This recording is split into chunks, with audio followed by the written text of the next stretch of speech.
السلام علیکم ورحمۃ اللہ وبرکاتہ۔ بسم اللہ الرحمن الرحیم۔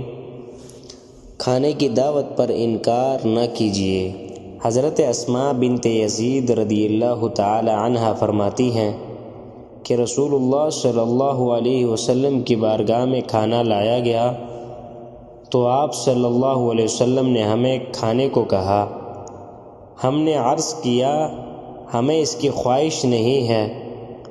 اس پر آپ صلی اللہ علیہ وسلم نے فرمایا تم لوگ بھوک اور جھوٹ کو اکٹھا مت کرو۔ یعنی حدیث کی تشریح سے ہمیں یہ معلوم ہوتا ہے بعض لوگوں کی عادت ہوتی ہے کہ کوئی کھانے کو کہے تو بھوک رکھ کر یوں کہتے ہیں مجھے خواہش نہیں ہے۔ آپ صلی اللہ علیہ وسلم نے اس سے منع فرمایا۔ اگر بھوک ہے تو کھانا کھا لینا چاہیے۔